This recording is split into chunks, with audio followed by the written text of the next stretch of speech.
D'après les dernières informations de Paris Match, dans son dernier numéro paru dans les kiosques ce jeudi 2 mars, Marlène Schiappa a vécu un coup de foudre. Elle a rencontré, en décembre dernier à New York, un beau brun barbu prénommé Mathias Savignac.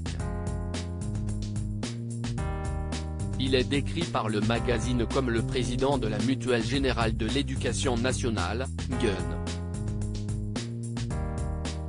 Un homme à l'allure athlétique, et au tatouage qui dépasse des poignets de chemise, dont elle est tombée amoureuse, un coup de cœur ultra rapide. C'était l'évidence, c'était l'immédiat, a-t-elle confié à l'hebdomadaire à ce sujet.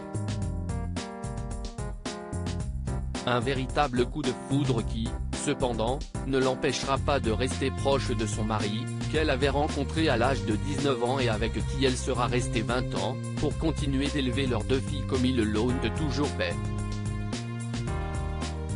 Mais pour en revenir à son nouveau compagnon, elle précise que leur relation n'a rien d'extraordinaire, notre histoire, avec Mathias, est banale, des millions de gens vivent ça. Sauf que parmi ces millions de gens, très peu sont confrontés à une notoriété similaire à celle de Marlène Schiappa. Certains vont juger que exposer son couple, cela ne l'intéresse pas, la politique n'est pas un milieu tendre et je ne veux pas donner de bâton pour me faire battre.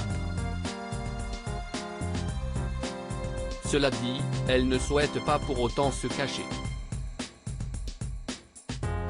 Tout ce que les deux tourtereaux souhaitent, c'est être ensemble, naturellement.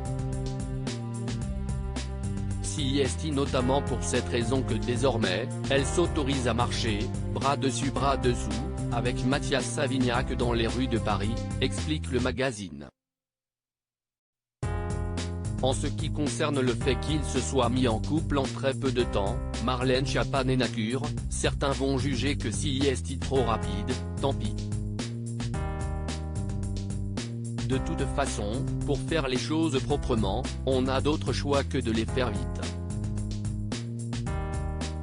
À noter que Paris Match, qui affiche le nouveau couple en accroche de la couverture, a également révélé des détails supplémentaires au sujet de son compagnon, à savoir qu'il avait commencé sa carrière comme basketteur de compétition, et qu'il porte au pouce une bague très rock'n'roll.